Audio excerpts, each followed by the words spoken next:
नमस्कार, आदाब, good afternoon. मेरा नाम है बिलाल और मैं आप सभी का स्वागत करता हूं डाउटनेट पर। मैं आशा और उम्मीद करता हूं कि आप सभी बच्चे अपने घरों में एकदम सुरक्षित हैं, और एकदम स्वस्थ हैं और क्या कर रहे हैं, हमारी इतनी महत्वपूर्ण क्लास का इंतजार कर रहे हैं जो आपके एग्जाम के संदर्भ में बहुत ही ज्यादा महत्वपूर्ण है। गुड आफ्टरनून सर जी। श्री कृष्णा जी, हाय सर, हाय हाय हाय हाय हाय, बहुत ही बढ़िया। अधिकतर बच्चे आ गए हैं, दोपहर के 12 बज गए हैं और आप सभी के साथ हम लोग जो अपनी कक्षा 10 के प्यारे बच्चे हैं उनके लिए एक प्यारा सा क्या लेकर आए हैं, एक सेशन लेकर आए हैं। आप सभी बच्चों के एग्जाम हैं, अधिकतर बच्चों के अलग अलग बोर्ड्स के जो हमारे बच्चे हैं उनके एग्जाम है, चाहे आप सीबीएसई बोर्ड के हों या फिर एमपी, राजस्थान, अलग अलग बोर्ड जो हैं उन सभी के बच्चों के एग्जाम है और इस एग्जाम के अंदर मानचित्र से सवाल पूछे जाते हैं। हम लोग क्या करेंगे, हम लोग आप सभी के साथ, सर क्या ये क्लास डेली होगी? नहीं, ये वाली क्लास डेली नहीं होगी। दोपहर को 12 बजे हम हर शनिवार को मिलेंगे और आपके पेपर में जो बहुत ही ज्यादा महत्वपूर्ण टॉपिक होते हैं उनको दिखेंगे। और आपको पता है कि हम शाम को तो मिलते ही हैं रोजाना, कल से हमारी क्लास स्टार्ट हुई है। अब हम लोग आपके पेपर के अंदर मुख्य तौर पर 5 नंबर का एक सवाल पूछा जाता है और हम लोग उसी को आपके सामने रखेंगे। सर ये क्लास ऐप पर क्यों नहीं चल रही? ये क्लास सिर्फ और सिर्फ यूट्यूब पर ही रहेगी, डाउटनेट के इसी प्लेटफॉर्म पर। तो हर शनिवार के दिन दोपहर को 12 बजे आपके साथ सामाजिक विज्ञान विषय से संबंधित टॉपिक्स को रखा जाएगा और आज की इस क्लास में हम लोग मुख्य तौर पर मानचित्र के बारे में डिस्कशन करेंगे, मैप्स जिसे कहा जाता है। और आपके पेपर में मानचित्र से जितने भी सवाल हैं वो इसी क्लास से पूरे के पूरे आने वाले हैं, यहीं से सारी चीजें फंसने वाली हैं। ठीक है जी, चलो ये क्लास कक्षा 10 की है। जी हाँ, ये क्लास कक्षा 10वीं के बच्चों के लिए है। तो मुख्य तौर पर जो हमारे कक्षा 10वीं के प्यारे बच्चे हैं, हो जाइए तैयार। आप सभी बच्चों को ध्यान में रखते हुए आप सभी की डिमांड थी कि सर मानचित्र वाले चैप्टर को कराइएगा, तो हम लोग मानचित्र वाले चैप्टर को आप सभी के सामने रख रहे हैं। मुख्य तौर पर ये आपका पूरा का पूरा अध्याय किससे संबंधित होगा? रोशन कुमार आ गए हैं, श्रवण साहू आ गए हैं, विजेंद्र आ गई हैं, पायल आ गई हैं, विधि, उसी के साथ नारायण पटेल। सर हम आपसे पढ़े हैं, यूट्यूब पे भी पढ़ेंगे, बहुत अच्छी बात है सर। हम आपसे ऐप पे भी पढ़े हैं, यूट्यूब पे भी पढ़ेंगे। हम आपको यूट्यूब ऐप पे भी पढ़ाए थे, यहाँ पे भी पढ़ा देंगे।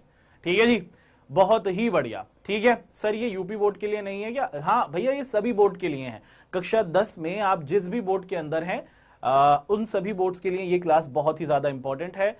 मनीषा सिंह कह रही है सर आप कैसे हैं? मैं एकदम बढ़िया हूँ। Good afternoon.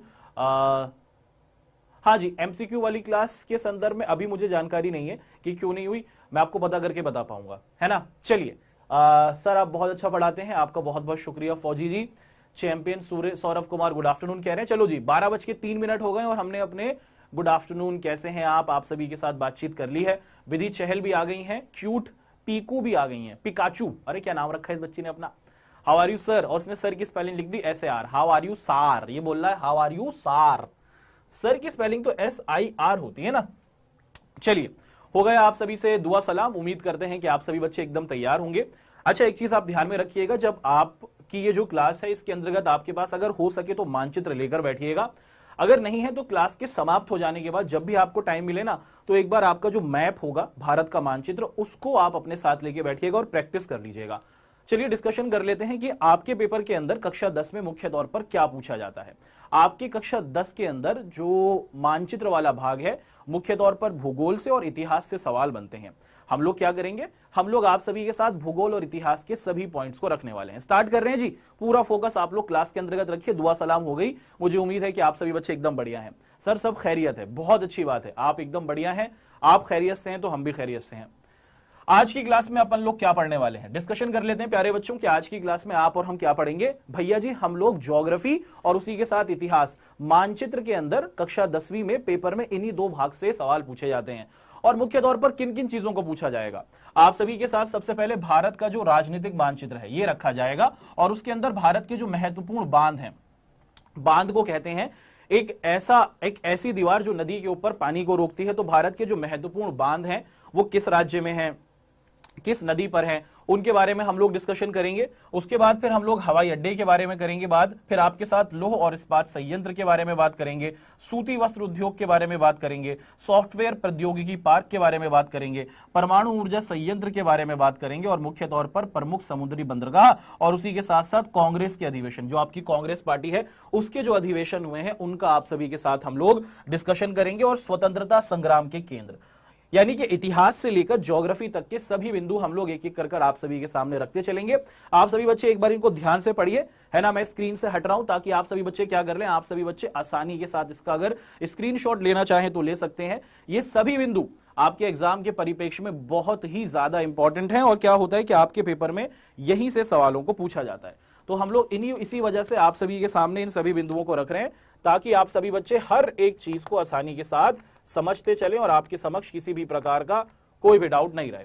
ठीक है जी, चलिए। हेलो सर, कितने आवर्स की होगी ये क्लास? मुख्य तौर पर 1 घंटे के अंतर्गत ही हम पूरे के पूरे मानचित्र की क्लास को समाप्त कर लेंगे। 50 मिनट के करीब ये क्लास होने वाली है। ठीक है, चलिए। तो ये सभी चीजें हैं जो आज की क्लास में आप और हम पढ़ेंगे। तो आप देख पा रहे हैं भारत का राजनीतिक मानचित्र। जो नीचे वाले बिंदु अगर आपको नहीं दिख रहे होंगे तो मैं बता देता हूं। नीचे लिखा है कांग्रेस का अधिवेशन। कांग्रेस जो आपकी पार्टी है इसका अधिवेशन, ये इतिहास से संबंधित है। अधिवेशन का मतलब होता है मीटिंग।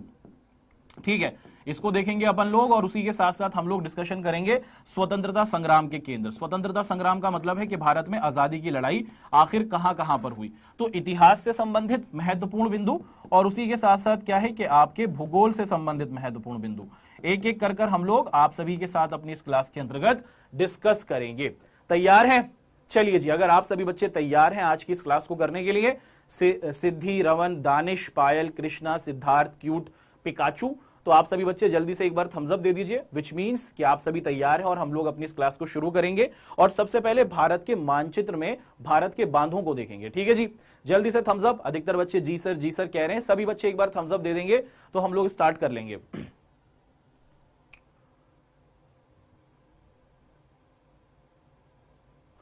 चलो जी, बहुत ही बढ़िया, अधिकतर बच्चों ने थम्स अप दे दिया है। आप सभी का फोकस क्लास के अंतर्गत हो, एक दूसरे से बातचीत मत करना कि पायल तुम कहां से हो और राजू तुम कहां से हो, तुमने खाना खाया कि नहीं खाया, बाद में कर लेंगे बात। क्लास बहुत ज्यादा इंपॉर्टेंट है, तो आप सभी का ध्यान फोकस क्लास के अंतर्गत मेरी मधुर वाणी को सुनते रहना। और अगर समझ में नहीं आए तो आप लोग कमेंट कर पूछ सकते हैं। बाकी हम लोग बहुत ही आसानी के साथ हर चीज को आपके साथ रखते चलेंगे। सबसे पहले हम लोग आप सभी के साथ अपनी आज की इस क्लास में क्या पढ़ने वाले हैं, भारत के मानचित्र में भारत के महत्वपूर्ण बांध को देखेंगे। 5 नंबर का सवाल ज्योग्राफी से पूछा जाता है। सीधे सीधे तौर पर पूछ लेंगे कि इंडिया के जो फेमस डैम्स हैं, भारत के अंतर्गत जो नदी के ऊपर बनाई गई दीवारें होती हैं जिससे पानी को रोकते हैं, उनके बारे में पूछा जाएगा। तो आप क्या देख रहे हैं, कुछ इस तरीके से ये महत्वपूर्ण बांध होते हैं जो आपको दिखाने होते हैं। यही है, ठीक है। कौन कौन से हैं? आपका है सलाल बांध, टिहरी बांध, भाकड़ नागड़ बांध, राणा प्रताप सागर, सरदार सरोवर, हीराकुंड, तुंगभद्रा, नागार्जुन। तो ये महत्वपूर्ण बांध हैं जो आपको भारत के मानचित्र पर दिखाने होते हैं। अब इनकी एग्जैक्ट लोकेशन क्या है वो तो हम यहां पर देख रहे हैं। हम इन्हें मानचित्र पर कैसे दिखाएंगे इसकी प्रैक्टिस करते हैं अब। ठीक है, एक एक कर हम लोग आप सभी के साथ शुरुआत करेंगे। तो पेपर में अगर आपके पास आ जाए कि भारत के महत्वपूर्ण बांधों को दिखाओ, है ना, तो आपको सबसे पहले इनको याद रखना है। हम लोग भारत के एकदम टॉप से स्टार्ट करेंगे। अगर मैं आपसे पूछूं कि भारत के एकदम टॉप में क्या है, भारत का एकदम ऊपर वाला भाग क्या कहलाता है, आपको पता है जम्मू कश्मीर। और जम्मू कश्मीर के अंदर आपको क्या दिखता है बच्चों, एक नदी बहती हुई दिखती है जिसका नाम है चेनाब नदी। क्या है बच्चों? चेनाब नदी। जम्मू कश्मीर में एक नदी है जिसका नाम है चेनाब नदी। और इसी नदी के अंदर आप क्या देखते हैं, यहां पर एक आपको क्या दिखता है बच्चों, सलार बांध दिखता है। सलाल, ठीक है जी। तो जम्मू कश्मीर के ऊपर, जम्मू कश्मीर के अंदर एक नदी है चेनाब नदी और उसी नदी के ऊपर एक बांध बनाया गया है जिसका नाम क्या है बच्चों, सलाल बांध। तो इसको आप लोग याद रखिएगा, चेनाब नदी सलाल बांध जम्मू कश्मीर के ऊपर है। बहुत ही आसानी के साथ आपने इसको देख लिया। अब हम लोग क्या करते हैं, अब हम लोग बढ़ते हैं आगे और उसी के नीचे अब हमारा जो दूसरा महत्वपूर्ण बांध है ये है टिहरी बांध। क्या है बच्चों? टिहरी बांध। ये है इस भाग के अंदर, ये आपका जम्मू कश्मीर हो गया। इधर ये जो है बच्चों, ये वाला जो भूभाग है इसको हम लोग क्या कहते हैं, इसको हम लोग टिहरी बांध कहेंगे। यहां पर हम लोग टिहरी बांध को देख रहे हैं, है ना, टिहरी बांध। और आपके दिमाग में सवाल आ सकता है कि आपका ये जो टिहरी बांध है ये कहां पर है, तो ये आपके उत्तराखंड राज्य में है। उत्तराखंड राज्य में कौन सी नदी पर है, तो आपको पता होना चाहिए ये भागीरथी नदी पर है। ठीक है, तो हम लोग राज्यों का नाम भी देख रहे हैं, बांध का नाम भी देख रहे हैं और नदी का नाम भी आप सभी के सामने देख रहे हैं। पेपर में मैप मिलता है, जी हां, पेपर में आपको पूरे तौर पर मैप मिलेगा। बनाने की जरूरत नहीं होगी, मैप थोड़ी बनवाएंगे यार आपसे, मैप दे देंगे, कहेंगे कि सलाल बांध बताओ, जम्मू कश्मीर में है, कौन सी नदी पर है, चेनाब नदी पर। नदी नहीं पूछेंगे, सिर्फ बांध को पूछेंगे। नदी तो मैं आपको बता रहा हूं।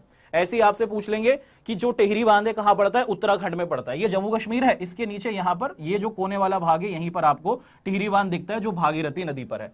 अब टिहरी बांध, चेनाब नदी को देख लिया। अब हम लोग जाएंगे भाखड़ नागड़ बांध पर। कहां पर जाएंगे? भाखड़ नागड़ बांध पर। और यहां पर आपका ये क्या है बच्चों, ये जो भूमि है, ये जो इलाका है ना, ये मुख्य तौर पर आपका क्या कहलाता है? भाखड़ा नागल बांध। और ये जो आपका भाखड़ा नागल बांध है, ये कहां पर है? ये आपका हिमाचल प्रदेश के अंदर है। ठीक है, ये आपका हिमाचल प्रदेश है, ये उत्तराखंड है, ये ऊपर जम्मू कश्मीर हो गया। अब आपसे पूछा जाएगा कि आपका ये जो भाखड़ नागड़ बांध है, ये मुख्य तौर पर कौन सी नदी के ऊपर है? तो आपको बता देना कि ये कौन सी नदी पर है, ये आपका सतलुज नदी के ऊपर है। सतलुज नदी के ऊपर आप देख पा रहे हैं कि आपका ये वाला बांध है। ठीक है जी, अब तक हमने 3 को देख लिया। उसके बाद सरदार सरोवर बांध। भैया ये तो, इस राज्य को तो आप पहचानते ही होंगे, भारत का सबसे बड़ा राज्य है क्षेत्रफल के हिसाब से। क्या नाम है इसका? बताइए, जल्दी से कमेंट कर बताइए। ये जो राज्य मैंने आपके सामने चित्रित किया है, इस राज्य का नाम क्या है? इस राज्य का नाम क्या है? जल्दी से बताइए, जल्दी बता दीजिए। सर अगर आपको डिस्टर्ब हो रहा है तो आप चैट बंद कर सकते हैं। नहीं, डिस्टर्ब नहीं हो रहा भैया, डिस्कशन होना ही चाहिए। बिल्कुल सही, एक बच्चे ने आंसर दिया है, अभी इसी के साथ गोयल जी ने आंसर दे दिया है। यूपी नहीं है भैया, ये यूपी नहीं है। क्षेत्रफल के हिसाब से, दोबारा पूछ रहा हूं, क्षेत्रफल के हिसाब से भारत का सबसे बड़ा राज्य, हमारे श्रीवास्तव जी ने सही आंसर दिया, समीरा ने सही आंसर दिया, दानिश ने सही आंसर दिया है। उसी के साथ ठीक है, अधिकतर बच्चे बिल्कुल सही आंसर दे रहे हैं और इसका सही आंसर है राजस्थान। क्या है? क्षेत्रफल के हिसाब से, according to the area, the biggest state of India is Rajasthan. क्षेत्रफल के हिसाब से भारत का सबसे बड़ा राज्य है राजस्थान। और राजस्थान के अंतर्गत आप क्या देख रहे हैं? राजस्थान के अंदर आपको एक बांध दिख जाता है। राजस्थान के अंदर भी आपको एक बांध दिख जाता है और इस बांध का नाम है सरदार सरोवर। राजस्थान में ये जो क्या है बच्चों, नीचे वाला भाग है ना, यहां पर आप इसको चित्रित कर दीजिएगा। कौन सी नदी के ऊपर है? इस बांध का नाम है राणा प्रताप। राणा प्रताप सागर बांध। कौन सी नदी के ऊपर है ये मुख्य तौर पर आपकी चंबल नदी के ऊपर है, चंबल नदी पर। ठीक है जी, तो हमने सलाल बांध को देख लिया, हमने टिहरी बांध जो उत्तराखंड में उसको देख लिया, उसके बाद हमने भाखड़ नागड़ बांध जो सतलुज नदी पर है उसको देख लिया, और राजस्थान का हमारा राणा प्रताप सागर बांध, राजस्थान में नीचे की तरफ आप इसको चित्रित कीजिएगा, ये हमने देख लिया जो चंबल नदी पर है। अब इसके बाद हम लोग सरदार सरोवर बांध की तरफ जाएंगे। आप लोगों ने जरूर सुना होगा नर्मदा बचाओ आंदोलन, याद है आप सभी को? जी हाँ। और आप क्या देखते हैं कि ये जो इलाका है भारत का मेरे प्यारे बच्चों, ये क्या कहलाता है? ये जो इधर का इलाका है ये गुजरात कहलाता है। और गुजरात में यहां पर नीचे की पॉइंट की तरफ आपको क्या कर देना है? यहां पर चित्रित कर देना है। किस चीज को चित्रित करना है? सरदार सरोवर। सरदार सरोवर बांध कौन सी नदी पर है? ये सरदार सरोवर बांध आपका जो है ये नर्मदा नदी पर है। और कहां पर पड़ता है? गुजरात में। तो भारत के जो मुख्य बांध हैं उनको हम लोग आप सभी के साथ डिस्कस कर रहे हैं, अच्छे अच्छे तरीके से, सीधे सीधे तरीके से हम इनका डिस्कशन करते आ रहे हैं। ठीक है जी, आगे बढ़ते हैं। अभी तक हमने सरदार सरोवर बांध को देखा, चंबल नदी पर उपस्थित आपके राणा प्रताप सागर बांध को देखा, भाखड़ नागर बांध को देखा, सलाल बांध को देखा और टिहरी बांध को देखा। अभी हमारे 3 और बांध बचते हैं जो दक्षिण भारत के अंदर है। ये जो इस वाले प्रकार का आकार कहलाता है ना, ये हमारा दक्षिण भारत है। और यहां पर आपको तुंगभद्रा, क्या है बच्चों? आपका ये जो तुंगभद्रा है ये मुख्य तौर पर आपको क्या दिख रहा है? दिख रहा है। और तुंगभद्रा अगर आप देखते हैं तो ये जो इलाका है ये, इसे क्या कहते हैं हम लोग? इसे कहते हैं कर्नाटका। तो कर्नाटका के अंदर यहां पर मध्य में आपको क्या दिखता है बच्चों? तुंगभद्रा बांध दिखता है। इसको यहां लिख देते हैं ऊपर की तरफ, तुंगभद्रा बांध। तुंगभद्रा नदी के ऊपर ही है ये। कहां पर है? कर्नाटका में। तो कर्नाटका के अंदर आपको तुंगभद्रा बांध दिख गया। उसके बाद आपके पास यहां पर एक और चीज दिख रही है, ये आपका क्या दिख रहा है बच्चों? नागार्जुन सागर बांध। ठीक है, अब आप आएंगे यहां पर, मुख्य तौर पर आप आएंगे यहां पर, यह आपका आंध्र प्रदेश कहलाता है और आंध्र प्रदेश में आपको नागार्जुन सागर बांध दिख रहा है। और नागार्जुन सागर बांध मुख्य तौर पर आपको दिख रहा है। और ये कौन सी नदी पर है नागार्जुन सागर बांध? ये आपको दिख रहा है कृष्णा नदी पर।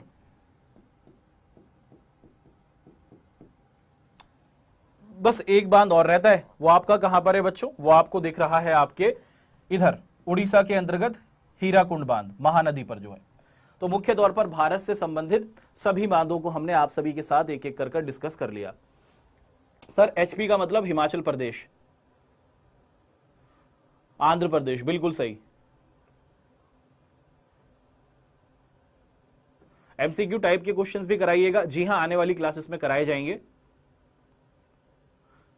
कृष्णा नदी के ऊपर है। ठीक है, क्लियर रहा। अभी अभी आपने क्या देखा, भारत के अंतर्गत जो एग्जैक्ट आपके बांध हैं जो आपके पेपर में पूछे जाते रहे हैं उनको हमने दिखा दिया, कहां पर है, किस राज्य में है और किस नदी के ऊपर है, उनको हमने देखा। तो इस क्लास की जो पीडीएफ होगी, यानी कि ये क्लास जो है इसके अंतर्गत जो आपके सारे के सारे ये आंसर्स हम देख रहे हैं ये आपके साथ शेयर किए जाएंगे, उसकी भी चिंता आप लोग मत कीजिएगा। तो सलाल बांध आप देख पा रहे हैं जम्मू कश्मीर, टिहरी बांध आप देख रहे हैं उत्तराखंड, भागड़ नागड़ बांध आप देख पा रहे हैं हिमाचल प्रदेश, राणा सागर सरोवर बांध राजस्थान, सरदार सरोवर बांध आप देख पा रहे हैं ये आपका कहां पर पड़ता है, गुजरात। उसी के साथ हीराकुंड उड़ीसा, नागार्जुन आपका दिखता है आंध्र प्रदेश और तुंगभद्रा कर्नाटक। ठीक है जी, चलिए एमसीक्यू की क्लास होगी, हाँ मैंने बताया कि आज तो नहीं होगी, आने वाले शनिवार को हो सकती है। अब पीडीएफ इसका मिलेगा, अगर आप स्क्रीनशॉट लेना चाहें तो वो भी ले सकते हैं। अब हम लोग यहां से बांध की क्लास से आप सभी को लेके चलेंगे आगे। सर आप कमेंट्स नहीं पढ़ रहे हैं, भैया पढ़ रहे हैं, क्या बात कर रहे हैं यार आप, विधि जी हम तो बात कर रहे हैं आपसे। सर ये कैसे याद करेंगे कि ये कौन सी नदी पर है, आप क्या करेंगे मुख्य तौर पर, जैसे मैंने आपको बताया इनकी लिस्ट लिख दीजिए। एक तरफ तो आप बांध को लिखेंगे और उसी के बराबर में आप क्या लिखेंगे, तीन चीजें लिखेंगे, नदी का नाम लिखेंगे और उसी के साथ राज्यों का नाम लिखेंगे। जहां जहां पर मैंने चित्रित किया है आपको समझ में आ गया, जम्मू कश्मीर यहां पर है, उसी के साथ आपको बताया कि राजस्थान यहां पर है, कर्नाटक यहां पर है। तो आपको 2-3 बार प्रैक्टिस करनी होगी, यही बांध पूछे जाएंगे। जब आप इन बांधों के नाम लिख लीजिएगा कॉपी पे, नदी जिस नदी पर ये है वो और जिस राज्य में है, और 3-4 बार जब आप प्रैक्टिस करेंगे तो आपके दिमाग में छप जाएगा और आपको ज्यादा मेहनत करने की जरूरत नहीं पड़ेगी। ठीक है जी, आगे बढ़ लेते हैं। अब हम क्या करेंगे, आप सभी के साथ कुछ सवाल करेंगे, है ना। हम क्या करेंगे, कुछ सवाल आप सभी के सामने करेंगे। जरा ये देखते हैं कि आपको क्या भारत के राज्यों के बारे में जानकारी है कि नहीं, ये आपसे कर लेते हैं। सर प्रीवियस ईयर्स में पूछे गए थे मानचित्र, जी हाँ मानचित्र, ये जो सारी की सारी क्लास में आज डिस्कशन हो रहा है ये पहले क्लास के अंतर्गत पूछे गए। पूरा का पूरा जो सिलेबस है ज्योग्राफी का और हिस्ट्री का, उसमें जो भी मानचित्र के सवाल होते हैं वो आपके सामने है। अब मैं क्या करूंगा, मैं आप सभी के सामने कुछ राज्यों पर उंगली रखूंगा, आपको उनके नाम बताने हैं। कुछ बच्चों को कंफ्यूजन रहता है, उनको नाम याद नहीं होते, देखते हैं कि कितनों को याद है कितनों को याद नहीं है। ठीक है जी। सर लास्ट वाला क्वेश्चन होता है मैप्स का, जी हाँ बिल्कुल सही कहा नवाब आपने। पीडीएफ भी मिलेगा, हाँ आज की क्लास का पीडीएफ आपको मिल जाएगा। क्यूट पिकाचू को गुस्सा आ रहा है, भैया गुस्सा काहे आ रहा है, इतना नुकसान काहे कर रही हैं आप। आ जाइए शुरुआत करते हैं। अब मैं आपके सामने पॉइंट आउट करूंगा कुछ राज्यों को, आपको उनके नाम बताने हैं, देखते हैं कि क्या आपको याद है कि नहीं याद। जिनको नहीं याद उनको समझा देंगे। ये कौन सा राज्य है जिस पर मैंने अभी ये निशान लगाया, इस राज्य का नाम बताओ, जल्दी से बताइए। ये जो राज्य मैं अभी पॉइंट आउट कर रहा हूं आपके सामने यहां पर, इस राज्य का नाम क्या है, ये जो मैंने राज्य को यहां पर डॉट मारा है इसका नाम क्या है, जल्दी बताइए। कहां मिलेगा नोट्स, इस क्लास के समापन पर, जब आप क्लास समाप्त हो जाएगी तो इसी क्लास के अंदर नीचे आपको एक लिंक दे देंगे, वहां से डाउनलोड कर लेना। अरे भैया एक बच्चा कह रहा है भोपाल, अरे भैया जे भोपाल है चाकू लेकर आओ भैया, इसके लिए तो भोपाल है, ये भोपाल नहीं है यार, तमिलनाडु। बिल्कुल सही, बिल्कुल सही, आप लोग बिल्कुल सही बता रहे हैं। सर आप सुन नहीं रहे हैं, हाँ जी हम सुन रहे हैं, दोबारा बताइए क्या कह रहे हैं। बिल्कुल सही, भारत के अंदर ये जो राज्य है ये तमिलनाडु है। देखो दक्षिण भारत के अंदर जब हम बात करते हैं तो सबसे नीचे वाला जो आपका राज्य है उसको हम लोग तमिलनाडु कहते हैं, और तमिलनाडु के बराबर में ये जो भाग है ये वाला, इसका नाम क्या है, इसका नाम क्या है बच्चों, तमिलनाडु के एकदम बराबर में, इसका नाम बताइए। आप सभी बिल्कुल सही बता रहे हैं, तमिलनाडु के एकदम बराबर वाले का नाम बताइए, जल्दी बताइए। तमिलनाडु के एकदम बराबर वाला जो राज्य है, ये अगर आप भारत के मानचित्र को देख रहे हैं, इधर तो तमिलनाडु है और इसके बराबर में कौन सा राज्य है। विधि ने बिल्कुल सही, एंजॉय द लाइफ, नवाब का भी बिल्कुल सही आंसर है, आदर्श राजधानी चेन्नई होती है, बिल्कुल सही बताया आपने। सिद्धार्थ चैंपियन, मोनिका दूधो, बहुत ही बढ़िया भैया, बहुत ही जबरदस्त, बहुत ही जबरदस्त। संदीप कह रहे हैं कि ये तेलंगाना है, नहीं तेलंगाना नहीं है, तमिलनाडु। देखो दोबारा बताते हैं, कंफ्यूज मत होइएगा, बच्चे साउथ इंडिया के राज्यों को लेकर बहुत ज्यादा कंफ्यूज होते हैं। इधर आपका तमिलनाडु हो गया, टी से तमिलनाडु, और ये क्या है बच्चों की, ये आपका केरल है। राजधानियों के बारे में हम नहीं जाएंगे कि कौन सी क्या है, क्योंकि पेपर में राजधानियां नहीं पूछी जाती, बस राज्यों को पहचानो। ये आपका तमिलनाडु रहा और ये आपका क्या रहा, केरल रहा। भैया ये क्या है, अगर मैं आपसे पूछूं ये क्या है, ये छोटा सा अंडा सा जो आपको दिख रहा है इसका नाम बताइए, जल्दी से बताइए कि इस प्यारे से इलाके का नाम क्या है। ये जो नीचे आपको दिख रहा है भारत से थोड़ा दूर है, इसका नाम क्या है। हाँ इधर वाला तो केरल है, बिल्कुल सही बताया आपने, बिल्कुल सही बता रहे हैं, बिल्कुल सही। इस वाले का नाम है श्रीलंका, ये भारत में नहीं है, अलग देश है। चलिए ठीक है, अब आगे बढ़ते हैं। अब मैं क्या करूंगा, आपको ऊपर लेके जाऊंगा। क्या करूंगा, यहां पर आपने तमिलनाडु को देखा, ये केरल है, इस वाले राज्य को क्या कहेंगे, अगर मैं आपसे पूछूं इस वाले राज्य को क्या कहेंगे, जहां पर मैंने अभी निशान लगाया है, बताइए। नीचे वाला श्रीलंका है, देश है ये, तो इस वाले राज्य का नाम बताइए जो मैंने अभी लगाया आपके सामने, जल्दी बताइए इस वाले राज्य का नाम क्या है, इसको आप लोग को जल्दी से बता देना है, जल्दी से बताइए। कर्नाटका, कर्नाटका, कर्नाटका, बिल्कुल सही बता रहे हैं आप लोग। नीचे तमिलनाडु हो गया, इधर केरला हो गया, और ये वाला जो राज्य है इसका नाम है हमारा कर्नाटक। इंग्लिश में इसे कर्नाटका कहा जाता है, कर्नाटक। ठीक है जी, कर्नाटक की राजधानी बेंगलोर है बस। नहीं, महाराष्ट्र नहीं है, महाराष्ट्र नहीं है, ये कर्नाटक है। ठीक है, अब कर्नाटक के ऊपर अगर आप यहां पे देखेंगे तो ये पुन्ना सा आपको इलाका दिख रहा है, नन्नू मुन्ना सा, है ना, दिख रहा है छोटा सा, ये क्या है?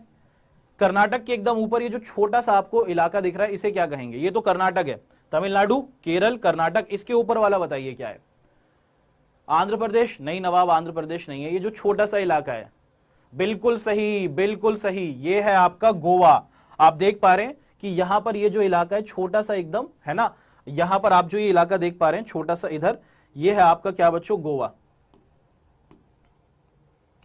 ठीक है, तो ये आपका क्या है बच्चों कि ये जो क्षेत्र है इसे आप लोग क्या कहते हैं? गोवा। क्लियर रहा? ठीक है, और उसी के बराबर में अगर मैं आपसे पूछूं कि ये वाला क्षेत्र कौन सा है,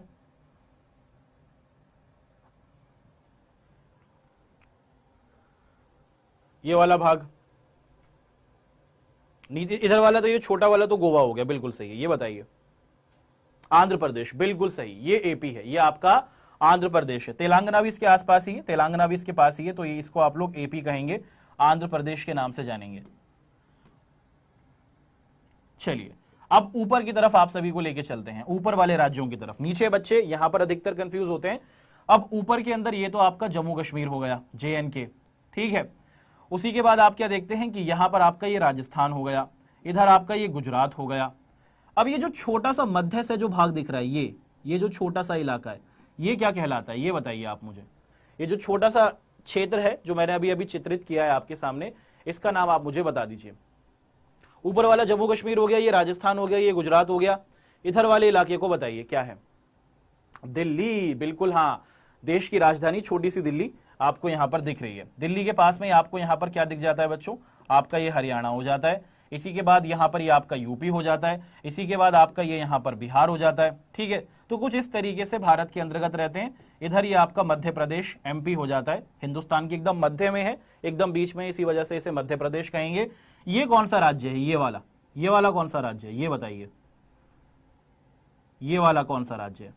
गुजरात, MP, उसके पास कौन सा राज्य है? ये जल्दी बताइए। उड़ीसा नहीं बेटा, उड़ीसा नहीं है ये। सिद्धार्थ ने सही आंसर दिया है, प्रेम ने आंसर सही दिया है, नवाब ने आंसर सही दिया है, आदर्श ने आंसर सही दिया है। नहीं, ये बंबई नहीं है, ये महाराष्ट्र है। बंबई तो इसकी राजधानी है, राज्य का नाम है महाराष्ट्र। वाह भाई वाह भाई वाह, बिल्कुल सही आंसर दे रहे हैं आप सभी लोग। मैं सभी के नाम नहीं ले सकता, धड़धड़ मैसेज आ रहे हैं। रोशन, शिवानी, दानिश, प्रेम, संदीप, वीरेंद्र, सबके सही आंसर हैं और आपका सही आंसर बनता है महाराष्ट्र। तो अधिकतर राज्यों के बारे में आप लोग जानते हैं, है ना। और इधर आपका ये हो जाएगा पश्चिम बंगाल, वेस्ट बंगाल। ठीक है जी, वेस्ट बंगाल। इसी के नीचे इधर हो जाता है आपका उड़ीसा। तो मुख्य तौर पर यही भारत के अंतर्गत पूछे जाने वाले आपके मानचित्र के सवाल होंगे। जम्मू कश्मीर, हरियाणा, इसी के ऊपर आप यहां पर पंजाब देख पाते हैं, है ना।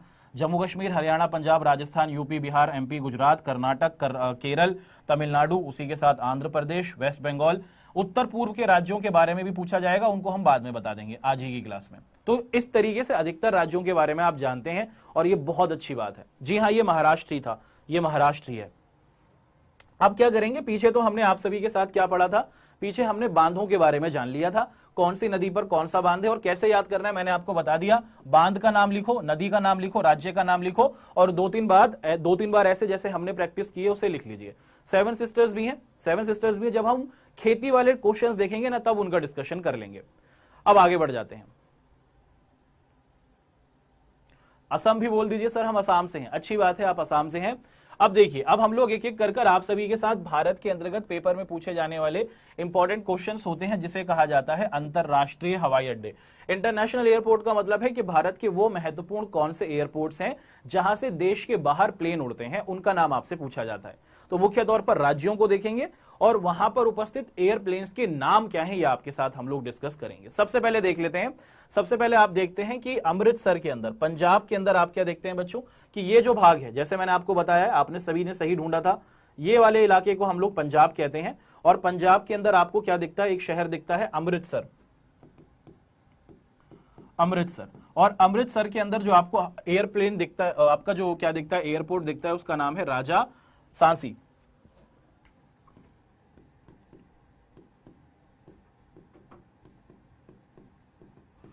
राजा सांसी हवाई अड्डा आपको अमृतसर में दिखता है, जो पंजाब में। तो यहां पर आप लोग इसको चित्रित कर दीजिएगा, पंजाब के अंदर अमृतसर राजा सांसी आपको हवाई अड्डा दिखता है।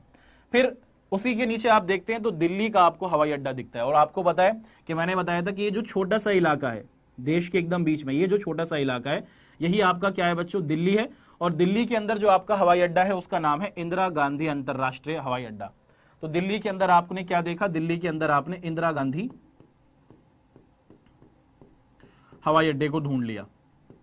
इसके बाद पेपर में पूछा जाता है कि बंबई का जो आपका, बंबई कहां पर है, बंबई महाराष्ट्र में है। अब महाराष्ट्र में क्या यहां लगा दूं, नहीं, क्या यहां लगा दूं बंबई, नहीं, बंबई महाराष्ट्र में कहां पड़ती है, समुद्र के पास पड़ती है। और समुद्र कहां पर है, समुद्र इस तरफ है, अरब सागर। तो आपको बता देते हैं कि आपका बंबई यहां पर पड़ता है, यहां पर आपका बंबई पड़ेगा। और बंबई के अंदर जो आपका हवाई अड्डा है उसका नाम क्या है, छत्रपति शिवाजी हवाई अड्डा। क्या नाम है इसका, छत्रपति शिवाजी हवाई अड्डा, छत्रपति शिवाजी। इसी के साथ पेपर में पूछा जाएगा कि आपके हैदराबाद यानी कि जो आंध्र प्रदेश की राजधानी है, महाराष्ट्र ये रहा, महाराष्ट्र के एकदम बराबर में ये आपका आंध्र प्रदेश है।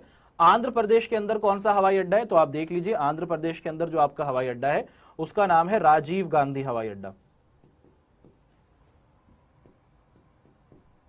और ये कहां पड़ता है, ये हैदराबाद में पड़ता है। इसके बाद फिर हम चलेंगे आप सभी को लेके कोलकाता। कहां पर, कलकत्ता। तो ये जो इलाका है ये तो बांग्लादेश है पूरा का पूरा, ठीक है। और बांग्लादेश के एकदम बराबर में यहीं पर आपको क्या दिखता है, आपको कोलकाता दिखता है। और कोलकाता के अंदर जो आपका हवाई अड्डा है उसका नाम है मुख्य तौर पर क्या है बच्चों, कि नेताजी सुभाष चंद्र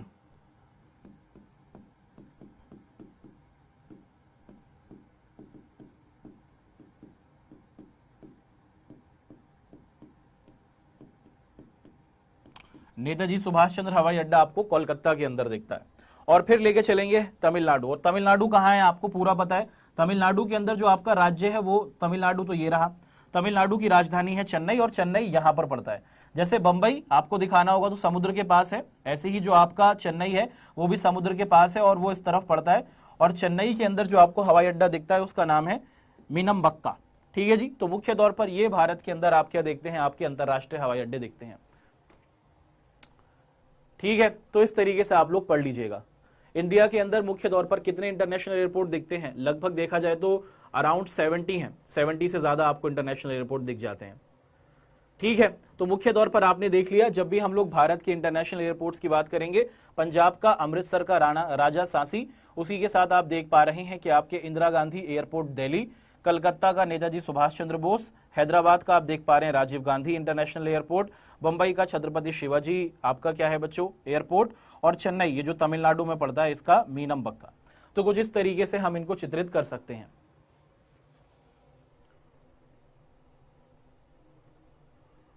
क्यूट पिकाचू जो आप पूछ रहे हैं कि टाइम 5, 6, 7, 8, इसके बारे में अभी मुझे जानकारी नहीं है, तो मैं आपको सही उत्तर नहीं दे पाऊंगा। हम आपको पता करके कमेंट में आंसर दे देंगे क्लास के समापन के बाद,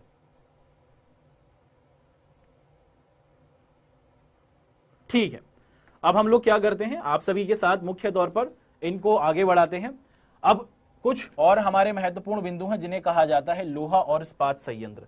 तो मुख्य तौर पर आप क्या देखते हैं, सर उत्तर प्रदेश में भी एक हवाई अड्डा खुल रहा है, झेवर के अंदर वो एक आपका खुल रहा है, नोएडा के पास जो इलाका है वो भारत का सबसे बड़ा क्या होगा आपका एयरपोर्ट होगा, लेकिन वो आपकी पाठ्य पुस्तक में नहीं है, आपकी पाठ्य पुस्तक काफी पहले छप चुकी है, तो करंट अफेयर्स का सवाल हो जाएगा। तो इसी वजह से आप जानना चाहें तो उसका नाम है जेवर हवाई अड्डा, लेकिन पेपर में उसके आने की संभावना नहीं है, आपका सिलेबस पहले से ही लिख दिया गया है ना।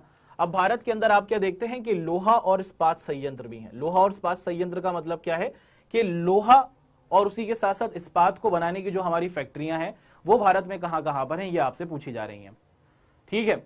अब सर 2025 में हम पढ़ेंगे, ठीक है, जेवर एयरपोर्ट, जी हाँ बिल्कुल जेवर एयरपोर्ट। सर क्या वहां पर जेवर बनता है, अरे नहीं भाई, इलाके का नाम जेवर है। अब हम लोग यहां पर आप सभी के साथ भारत के अंतर्गत लोहा और इस्पात संयंत्र, इसका मतलब क्या होता है कि भारत के अंदर जहां पर लोहा और इस्पात बनाने की फैक्ट्रियां हैं वो कहां कहां पर हैं, किन किन इलाकों में है, उनको हम लोग एक एक कर आपके साथ डिस्कशन करते चलेंगे, अच्छे तरीके से आप लोग समझते रहें। देखिए, इनको याद करने की जो ट्रिक है मुख्य तौर पर वो ये है कि जब आप 2-3 बार प्रैक्टिस कर लेंगे, सिंपल चीजें हैं, जो टॉपिक आ रहा है कहां पर कौन से राज्य में आपके बांध हैं, नदियां हैं, उनको बता दिया, एयरपोर्ट को भी आपको बता दिया, आपको प्रैक्टिस करनी होगी कम से कम 3 से 4 बार, तो आप उसको अच्छे तरीके से समझ पाएंगे। अब एक एक कर भारत के अंतर्गत उपस्थित आपके जो आयरन एंड स्टील प्लांट्स हैं उनकी लोकेशन और उनकी लेबलिंग करेंगे कि भारत में कहां कहां पर वो लोग उपस्थित हैं। सबसे पहले हम लोग आप सभी के साथ शुरुआत करेंगे वेस्ट बंगाल। कहां है बच्चों कि आपका जो वेस्ट बंगाल है वहां पर आपको एक सबसे पहले क्या दिख जाता है, ये आपका मुख्य तौर पर आपको क्या दिख रहा है बच्चों, आपको पश्चिम बंगाल का इलाका दिख रहा है, ये है ना। चलिए जी, तो हम लोग मुख्य तौर पर आप सभी के साथ क्या करेंगे, मुख्य तौर पर पश्चिम बंगाल के अंतर्गत उपस्थित दुर्गापुर, ये रहा आपका, ये आपका बांग्लादेश है और बांग्लादेश के ही एकदम बराबर में पश्चिम बंगाल है। तो यहां पर आप क्या देखते हैं, दुर्गापुर इस्पात संयंत्र देख रहे हैं, हमने ये चित्रित कर दिया। इसके बाद फिर हम लोग जाएंगे आप सभी को लेके कहां पर बच्चों, झारखंड, और वेस्ट बंगाल के एकदम ऊपर ही ये जो इलाका है पूरा का पूरा, इसको हम लोग झारखंड के नाम से जानते हैं। और वेस्ट बंगाल में एकदम वेस्ट बंगाल के यहां पर झारखंड की और इस इलाके की क्या है, सीमा मिलती है। तो आप देख पा रहे हैं कि ये जो इलाका है मुख्य तौर पर आपका क्या कहलाता है, इसका नाम है आपका झारखंड का क्या है बच्चों, आपको दिख पा रहा है कि ये है आपका बोकारो, इधर आपको बोकारो दिख रहा है, बोकारो इस्पात संयंत्र आपके झारखंड में है। और फिर हम लोग क्या करेंगे, झारखंड के अंदर ही आपको एक और इस्पात संयंत्र दिखता है जिसे कहा जाता है जमशेदपुर, वो आपको यहां पर नीचे में, झारखंड में जो नीचे की तरफ है इसको आप लोग क्या कहते हैं, इसको आप लोग जमशेदपुर कहते हैं।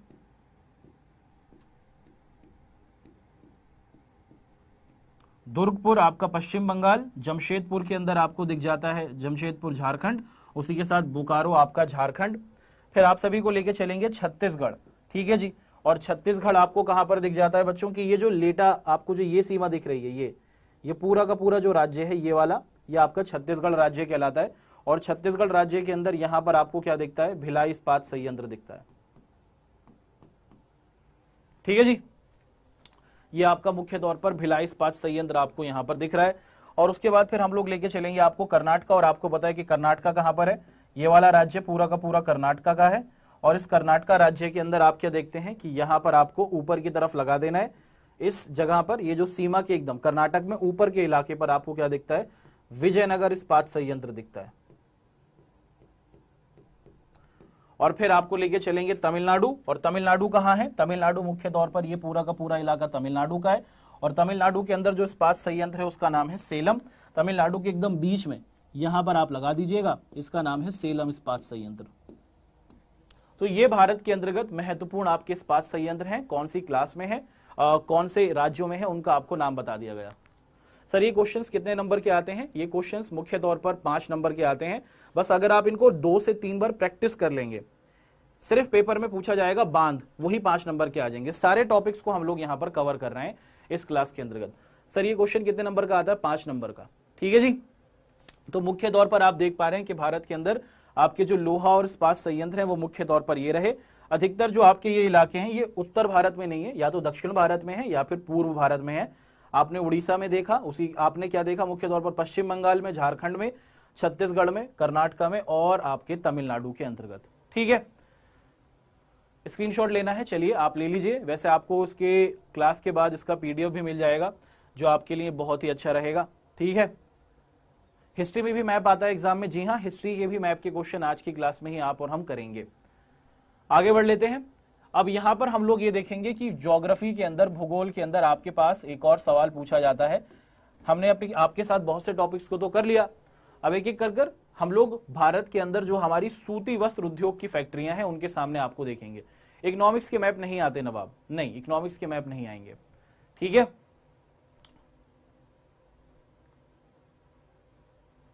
प्रैक्टिस करने का तरीका क्या होगा मोहम्मद तारिक, जैसे मान लीजिए अभी अभी आपने क्या देखा पीछे की क्लास में, यहां पर मुख्य तौर पर आपने भारत के इस्पात संयंत्र को देखा, तो आप लोग क्या कीजिएगा, जैसे यहां पर आपके सामने लिस्ट लिखी गई है कौन से राज्य में है और कहां पर है, आपको राज्यों की पहचान हमने क्लास की शुरुआत में कराई कि ये इस राज्य, ये वाला राज्य है।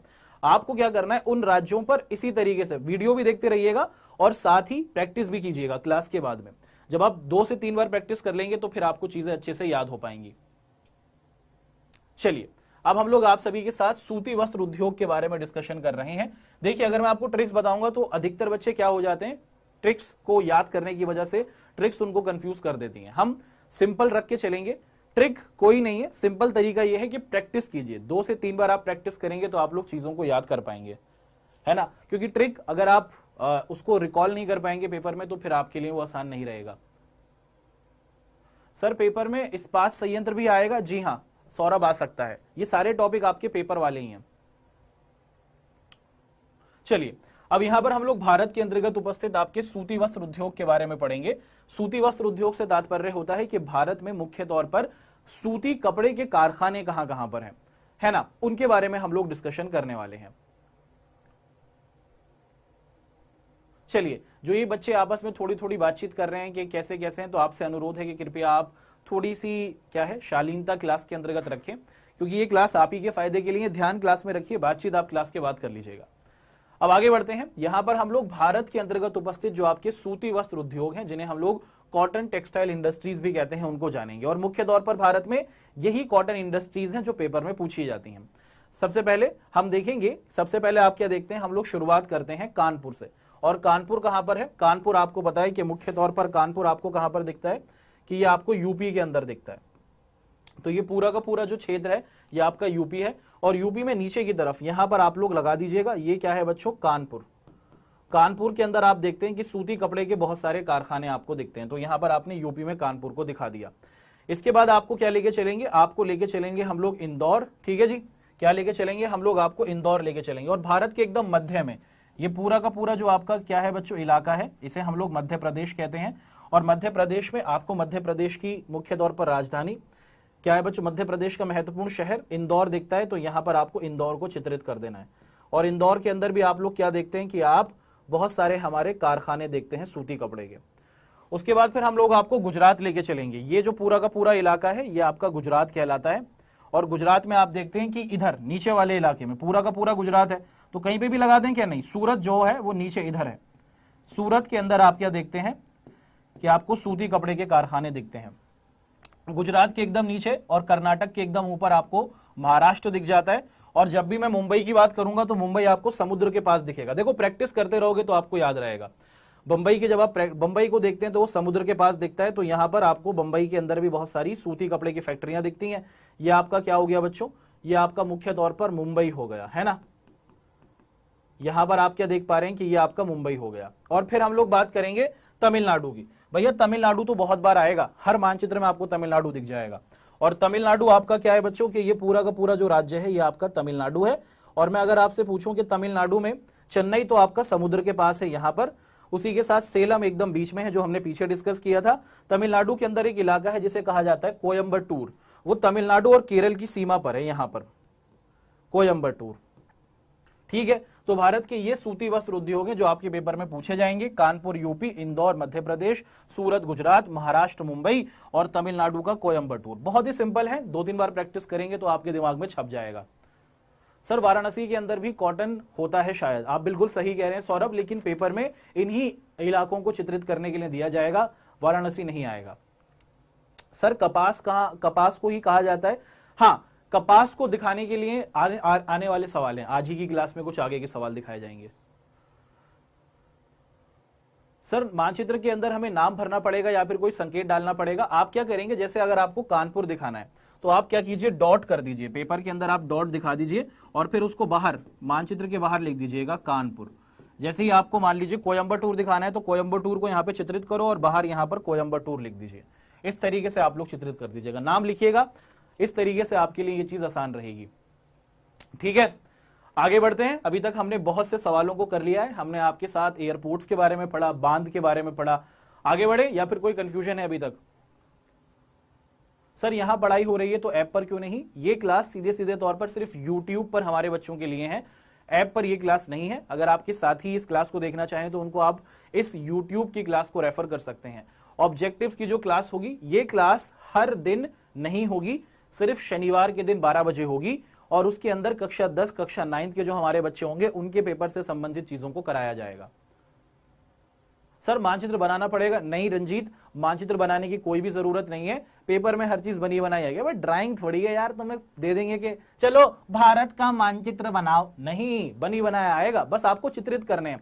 5 चीजें बस दिमाग में फिट कर लीजिए और फटाक से 5 नंबर ले लीजिए, है ना। सर आज की क्लास कब होगी? गुप्ता जी क्लास हमारी ये आज पहली बार हो रही है और ये हर शनिवार को 12 बजे होगी, आज पहली क्लास है।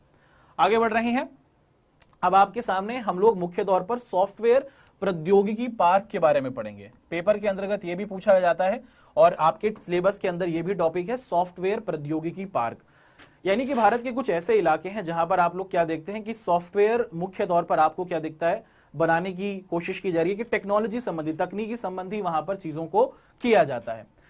भारत के अंदर मुख्य तौर पर आपके ये सॉफ्टवेयर टेक्नोलॉजी पार्क हैं। एक एक कर इन इलाकों को देखते हैं और अधिकतर अब आप प्रैक्टिस करते करते अधिकतर राज्यों को पहचान चुके होंगे। The more you practice the better you become. जितनी प्रैक्टिस करेंगे दिमाग में आपको राज्यों के नाम छप जाएंगे, है ना। अब हम लोग क्या देखते हैं, गिन चुनकर कुछ ही आपके इलाके हैं। सबसे पहले आप देखते हैं नोएडा, और नोएडा कहां पड़ता है? नोएडा आपको यूपी में पड़ता है। ये पूरा का पूरा, क्या मैं यहां पर नोएडा कर दूं? क्या मैं यहां पर नोएडा कर दूं? नहीं, दिल्ली के पास है, ये दिल्ली है और दिल्ली के एकदम पास में आपको नोएडा करना होगा। तो भारत का सबसे पहला हम जो सॉफ्टवेयर प्रौद्योगिकी पार्क देख रहे हैं वो नोएडा में है और नोएडा यहां पर है दिल्ली के पास। तो आपने क्या लिख दिया बच्चों? नोएडा आपने यहां पर दिखा दिया, यूपी के अंतर्गत ये पड़ता है, ठीक है। उसके बाद फिर हम आपको लेके जाएंगे गांधीनगर, और गांधीनगर आपको गुजरात में दिखता है। यहां पर मध्य में आपको क्या कर देना होगा? गांधीनगर को चित्रित कर देना होगा, ना तो एकदम बीच में ना तो एकदम कोने में, ऊपर की तरफ, ठीक है। राजस्थान के आसपास का जो इलाका है उससे मिलती हुई, राजस्थान की सीमा से आप गांधीनगर को दिखाएंगे। गांधीनगर के अंदर भी आप सॉफ्टवेयर टेक्नोलॉजी पार्क देखते हैं जो गुजरात के अंदर है। फिर हम महाराष्ट्र के अंदर 2 सॉफ्टवेयर टेक्नोलॉजी पार्क देखेंगे, है ना।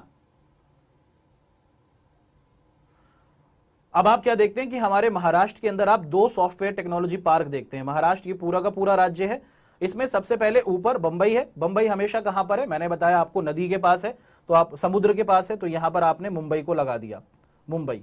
और मुंबई से थोड़ा सा नीचे समुद्र से दूर आपने यहां पर पुणे को लगा दिया, ठीक है, पुणे को लगा दिया।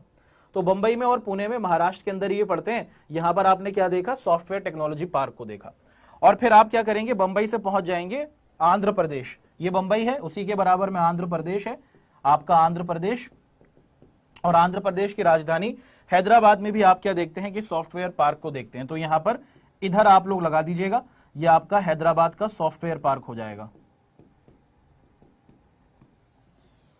फिर आप लोगों के साथ हम लोग जाएंगे चेन्नई, और चेन्नई तो अब आपको पता ही चल गया कि अगर आप तमिलनाडु के राज्य को देखते हैं तो तमिलनाडु राज्य में ऊपर वाला जो भाग है समुद्र के किनारे, है ना, बंगाल की खाड़ी वाला जो इलाका है, यहां पर आपको क्या दिख जाता है? चेन्नई दिख जाता है। तो चेन्नई का आपका सॉफ्टवेयर पार्क, तमिलनाडु का सॉफ्टवेयर पार्क आपको चेन्नई में दिख रहा है। उसी के साथ फिर हम आपको केरल लेके चलेंगे। तमिलनाडु के एकदम बराबर में केरल दिखता है। यहां पर आपको क्या कर देना होगा? केरल का एक इलाका है जिसे कहा जाता है तिरुवनंतपुरम। केरल के अंदर आपको क्या दिख जाता है? तिरुवनंतपुरम ये इलाका है। यहां पर आप देख पा रहे हैं एकदम नीचे की तरफ, तमिलनाडु और केरल की सीमा पर ये जो इलाका है इसको आप तिरुवनंतपुरम कहेंगे। और फिर कर्नाटक लेके चलेंगे और कर्नाटक में आपको बेंगलोर दिखाएंगे। भारत के अंदर ये आपके सॉफ्टवेयर टेक्नोलॉजी पार्क हैं। आसानी से आपने इन राज्यों को पहचान लिया। हाँ जी, बेंगलोर बता दिया, बेंगलोर आपका ये रहा, बेंगलोर आपका ये रहा, नीचे की तरफ ये रहा नवाब जी, ठीक है ना।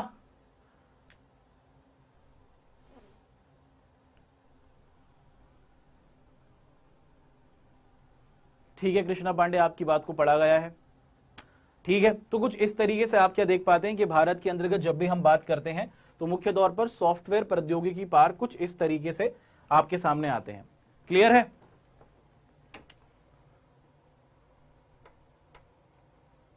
जी, अब सॉफ्टवेयर टेक्नोलॉजी पार्क से आप सभी को लेके चलेंगे परमाणु ऊर्जा संयंत्र की तरफ। भारत के अंतर्गत आप क्या देखते हैं कि बहुत से हमारे परमाणु ऊर्जा संयंत्र भी होते हैं जहां से आप देखते हैं। सर सॉफ्टवेयर का मतलब क्या होता है? आपके फोन के अंदर भी आपको सॉफ्टवेयर दिखेगा, जिस कैमरे के जरिए आप मुझे देख पा रहे हैं उसके अंदर भी आपको सॉफ्टवेयर दिखता है। तकनीक जो होती है, टेक्नोलॉजी, वो 2 तरीके से होती है। एक तो होता है हार्डवेयर का सिस्टम, आपका फोन का वो भाग जो आप बाहर से छू सकते हैं उसे आप लोग कहते हैं हार्डवेयर। जो आपके फोन के अंदर है, जो आपके फोन को चला रहा है, सिस्टम को चला रहा है, उसे सॉफ्टवेयर कहेंगे। सॉफ्टवेयर संबंधी तकनीक पर रिसर्च होती है और भारत में इन इलाकों पर आप देखते हैं कि यहां पर सॉफ्टवेयर प्रौद्योगिकी की आपकी रिसर्च की जाती है। ठीक है जी, आगे बढ़े, बताइए। बंबई से सीधा आंध्र प्रदेश, हाँ जी, बंबई से सीधा आंध्र प्रदेश चले गए थे। अब आगे बढ़ लेते हैं आप सभी के साथ। हम लोग मुख्य तौर पर यहां पर परमाणु ऊर्जा संयंत्र के बारे में करेंगे, यानी कि परमाणु से हम लोग क्या करते हैं, ऊर्जा को निकालते हैं। हमारा यूरेनियम हुआ, थोरेनियम हुआ, हम लोग इसके साथ क्या करते हैं, इसमें से बहुत ज्यादा ऊर्जा निकलती है। यूरेनियम और जो थोरेनियम होता है उसकी संरचना को चेंज करते हैं, उसमें बहुत ज्यादा ऊर्जा निकलती है और इस ऊर्जा से हम लोग बिजली बनाते हैं। भारत में वो कौन कौन से इलाके हैं जहां पर आप देखते हैं कि यूरेनियम थोरेनियम से मुख्य तौर पर परमाणु ऊर्जा बनाई जाती है, उनको हम लोग आगे आपके सामने यहां पर डिस्कस करेंगे। राज्यों को पहचान चुके हैं अब तक आप, अगर आप इस क्लास को आसानी से देख रहे हैं, पूरी क्लास को देख रहे हैं, तो अब तक आप लोग उन राज्यों को पहचान गए होंगे। उत्तर पूर्व के राज्य अभी तक नहीं आए, जैसा मैंने आपको बताया था। मुख्य तौर पर दक्षिण भारत के राज्य पेपर में पूछे जाते हैं और उत्तर भारत के, तो उन्हीं राज्यों को हम लोग डिस्कस कर रहे हैं, क्लास को कर रहे हैं। आपके सामने एमसीक्यू एक बच्ची पूछ रही है कब कराएंगे, बताया गया है कि अगली क्लास में एमसीक्यू भी लेकर आएंगे। अब यहां पर भारत के अंदर जो आपके न्यूक्लियर पावर प्लांट्स हैं, यानी कि भारत के अंतर्गत मुख्य तौर पर जो आपके परमाणु ऊर्जा संयंत्र हैं, उनको एक एक कर हम लोग आपके सामने रखते हैं। अब देखिए, सबसे पहले हम लोग देखेंगे क्या है बच्चों, नरोरा। ठीक है, नरोरा जो आपका इस्पात नरोरा जो आपका परमाणु आपका क्या है बच्चों, ऊर्जा संयंत्र है, वो आपको यूपी के अंतर्गत दिख रहा है। तो ये रहा बच्चों आपका नरोरा, आपको यूपी में दिख रहा है। ये दिल्ली है, दिल्ली के एकदम बराबर में, जैसे मैंने आपको बताया क्या है बच्चों कि दिल्ली के एकदम सीधे हाथ में आपको क्या दिख जाता है, यूपी दिख जाता है, और यहां पर आपको नरोरा को दिखाना होगा। नरोरा आपका परमाणु ऊर्जा संयंत्र। फिर आपको लेके जाएंगे गुजरात, और गुजरात कहां पर है, ये आपका गुजरात है, और गुजरात के अंदर नीचे एकदम नीचे की तरफ यहां पर आपको किसको दिखाना होगा, काकरापार। काकरापार इस्पात संयंत्र गुजरात के अंदर दिखता है। फिर गुजरात से लेके चलेंगे महाराष्ट्र, गुजरात के एकदम नीचे होता है महाराष्ट्र। तो गुजरात और महाराष्ट्र की सीमा पर यहां पर आपको दिखाना पड़ेगा, यह है आपका तारापुर, तारापुर इस्पात संयंत्र। और फिर आपको लेके जाएंगे तमिलनाडु, और तमिलनाडु में चेन्नई के पास, इधर चेन्नई पड़ता है ना, तमिलनाडु में चेन्नई के पास आपको दिख जाता है कलपक्कम। ठीक है जी, कलपक्कम। बस आसानी से आपने इनको देख लिया। मुख्य तौर पर यूपी का आपको नरोरा दिख गया, गुजरात के अंदर आपको काकरापार दिख गया। ठीक है, गुजरात में एकदम नीचे वाले साइड पर, आपके महाराष्ट्र में बंबई के पास आपको तारापुर दिख गया, और आपके तमिलनाडु के अंदर आपको चेन्नई के पास आपका कलपक्कम दिख गया। बस बहुत सारे हैं आपके परमाणु ऊर्जा संयंत्र, पेपर में आपसे यही पूछे जाएंगे, और इन्हीं की हमने प्रैक्टिस कर ली। आपके पेपर में सिलेबस दिया गया है कि यही 4 पूछेंगे, कितना आसान कर दिया, बस इन्हीं 4 की आप प्रैक्टिस कर लीजिए। नरोरा यूपी, तारापुर महाराष्ट्र, काकरापार आपका गुजरात, और कलपक्कम आपका तमिलनाडु। ठीक है, आसानी के साथ बस कल्पना कीजिए कि आपको भारत के हर इलाके के बारे में पता है, चित्रित कर दीजिए, है ना, इस तरीके से। बस ध्यान रखिएगा कि अगर आप काकरापार दिखा रहे हैं, तमिलनाडु तो आपको पता है, तो यहां मत लगा देना, तब बात गलत हो जाएगी। जो बता रहा हूं वहां पर, इसको ऊपर की तरफ लगाइएगा, चेन्नई के पास। ऐसे जब आप तारापुर को दिखा रहे हैं तो आप इसे बंबई के पास लगाइएगा, समुद्र के पास, जैसे हमने यहां पर लगाया। काकरापार को, गुजरात तो इतना बड़ा है, तो नीचे की तरफ लगाइएगा, और नरोड़ा आप दिल्ली से पास लगाएंगे। ठीक है जी, तो कुछ इस तरीके से आप देख पा रहे हैं कि मुख्य तौर पर भारत में आपको परमाणु ऊर्जा संयंत्र दिख रहे हैं। ठीक है, यस सर, ठीक है, ठीक है, ठीक है। Indian space research organisation Delhi के अंतर्गत ये उपस्थित है। चलो, बहुत ही बढ़िया। अब हम लोग आगे बढ़ लेते हैं आप सभी के साथ परमाणु ऊर्जा संयंत्र से कुछ और डिस्कशन की तरफ आप सभी को लेके जाते हैं, जिसको हम लोग कह रहे हैं भारत के प्रमुख समुद्री बंदरगाह। तैयार हैं? ये बहुत ज्यादा इंपॉर्टेंट है। हर बार पेपर में देखें, अगर आप पिछले 5-7 साल के पेपर के अंदर, तो ये वाला क्वेश्चन पेपर में पूछा गया है कि भारत के प्रमुख समुद्री बंदरगाह कहां पर हैं। जी हां, बिल्कुल सही बताया सारस्वत आपने, अलीगढ़ के पास पड़ता है। अब यहां पर हम लोग आप सभी के साथ प्रमुख समुद्री बंदरगाह के बारे में पढ़ेंगे। पेपर के संदर्भ में ये बहुत ज्यादा इंपॉर्टेंट है। तारापुर कहां पर है? तारापुर आपको पता है महाराष्ट्र के अंदर है, बंबई के आसपास का जो इलाका है वहां पर आप लोग इसको चित्रित कर दीजिएगा, आपको पूरे पूरे नंबर मिल जाएंगे। ठीक है, शुरुआत कर देते हैं आप सभी के साथ। और यहां पर हम लोग भारत के अंदर मेजर पोर्ट्स, अब ये पोर्ट्स क्या होते हैं? देखो, जब आप लोग ट्रेन पकड़ने जाते हो तो आपको क्या दिखता है? आपको रेलवे स्टेशन दिखता है।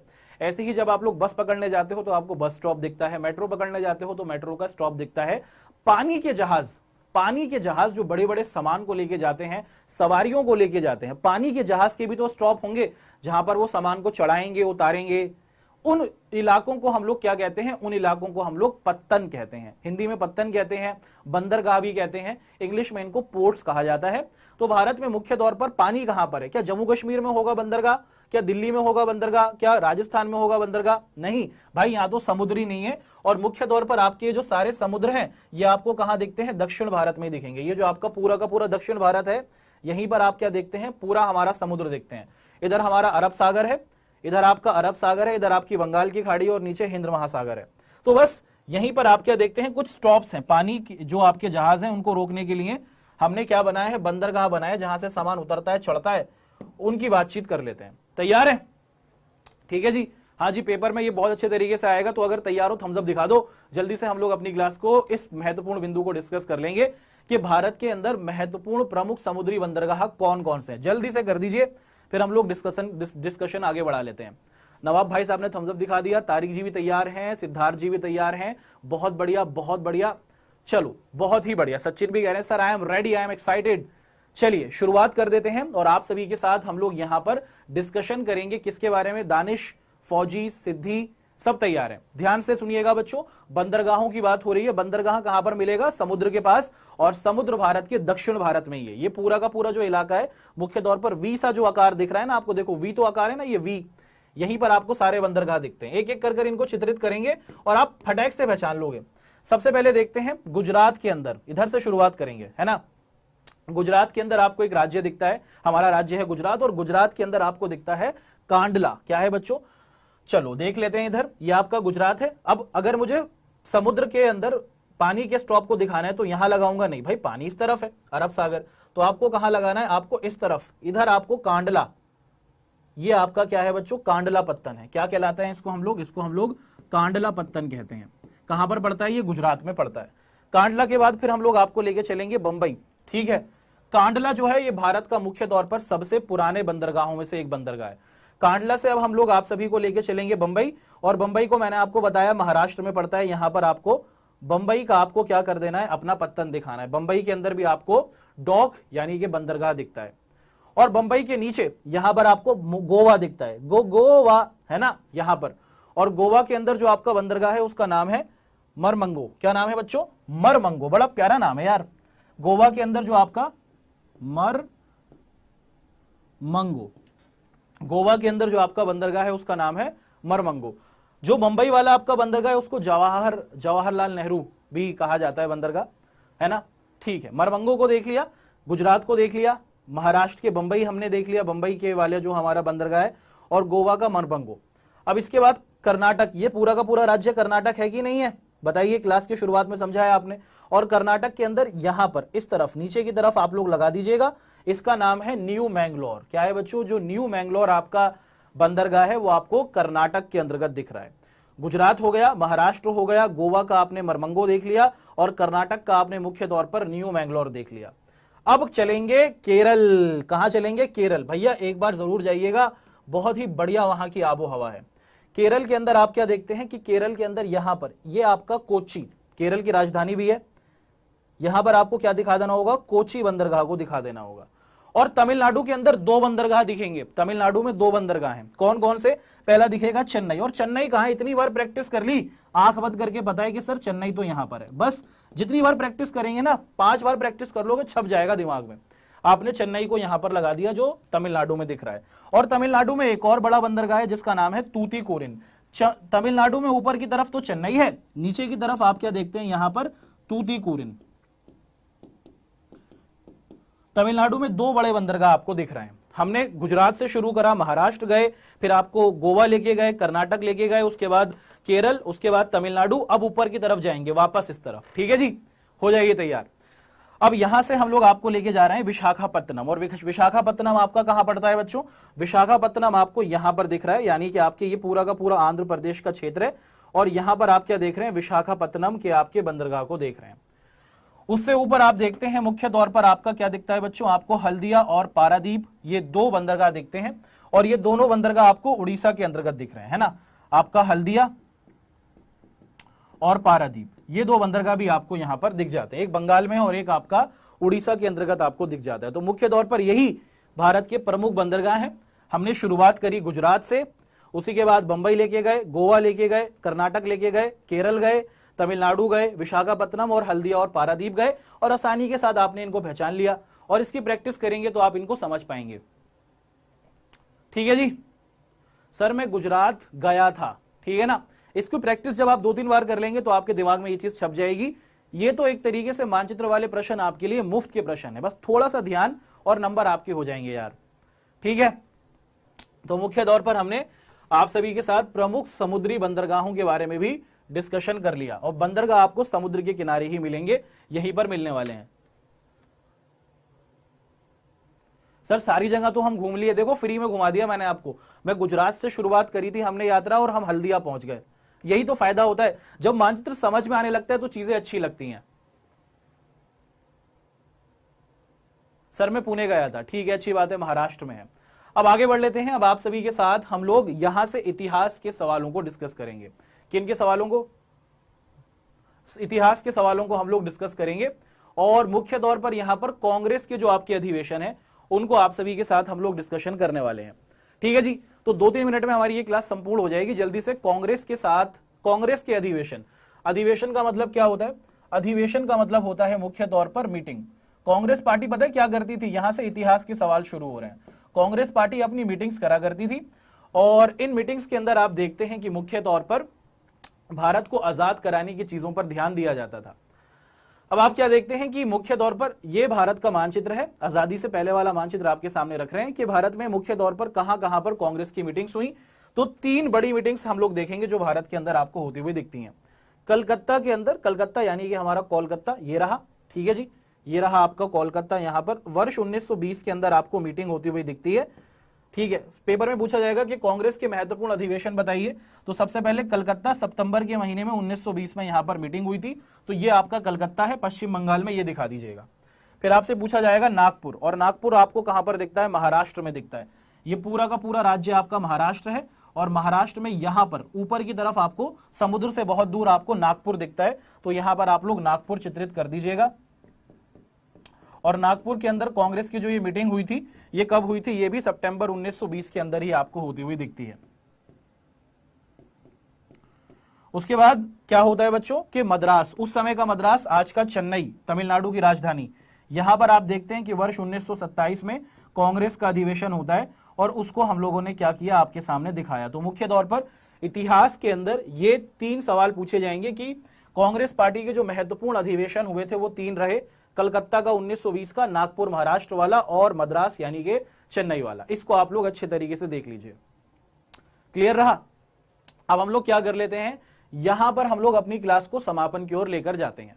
क्या सर हमारे सारे मानचित्र हो गए? नहीं, अभी भी इतिहास के बहुत से मानचित्र हमारे सामने रहते हैं। मुख्य तौर पर कौन कौन से मानचित्र? आपके स्वतंत्रता संग्राम के जो केंद्र हैं, इससे संबंधित कुछ हमारे क्या रह जाएंगे? बिंदु रह जाएंगे, जो हम आपके सामने अगली क्लास में आपके सामने प्रस्तुत करेंगे। सर पीडीएफ मिलेगा इस क्लास का? हाँ जी, इस क्लास का आपके सामने आपको पीडीएफ मिल जाएगा। हम उम्मीद करते हैं कि हमने ये जो आपके साथ अपनी आज की क्लास करी, जिसके अंदर मुख्य तौर पर ज्योग्राफी के सारे इंपॉर्टेंट टॉपिक्स को देख लिया। अभी ज्योग्राफी में जो आपकी फसलें होती हैं, गेहूं कहाँ मिलता है, चावल कहाँ मिलते हैं, वो वाला टॉपिक, और हिस्ट्री के कुछ टॉपिक्स रहते हैं, उनको हम लोग अगले शनिवार के दिन दोपहर को 12 बजे आपके साथ कर देंगे, ताकि आप लोग पेपर के संदर्भ में अच्छे तरीके से तैयार हो जाएं। अगर हमारी आज की ये क्लास आपको पसंद आई होगी तो आप सभी बच्चे इस क्लास को लाइक कर दीजिए, हो सके तो अपने दोस्तों के साथ शेयर कीजिए। आप सभी बच्चे अच्छे तरीके से पढ़िए। आप जब इस क्लास को 2 बार भी देख लेंगे, मैं आपसे पूरी वादा करता हूं कि आपके चीज दिमाग में हर चीजें समझ में आ जाएंगी। चलिए जी, सर्वेश, शहरयार खान, प्रवण, नारायण, क्यूट सिंपल गर्ल, आप सभी बच्चों से लेते हैं विदा। आप अगर कुछ पूछना चाहें तो पूछ सकते हैं। हाँ जी, पीडीएफ का डिस्क्रिप्शन मिल जाएगा जी? हाँ जी, मिल जाएगा आपको। क्लास के समापन के बाद इसका डिस्क्रिप्शन मिल जाएगा। हिस्ट्री के कुछ सवाल रहते हैं, अगली क्लास में एमसीक्यू भी ले आएंगे, और मैप के क्वेश्चंस भी आपके सामने रखेंगे। मुलाकात होगी शनिवार के दिन 12 बजे, और वैसे ही शाम के टाइम पर तो हम क्लास कर ही रहे हैं, आपको पता है। तो शाम को जो क्लास होगी उसमें भी जरूर आइएगा।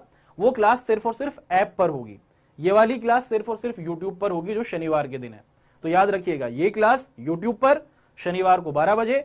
रेगुलर जो हमारी क्लास हो रही है कक्षा 10वीं की, वो हो रही है ऐप पर, शाम को आ जाइएगा, उसमें करेंगे बातचीत। आप सभी बच्चों का बहुत बहुत शुक्रिया। आप सभी बच्चे अपना ध्यान रखें। धन्यवाद।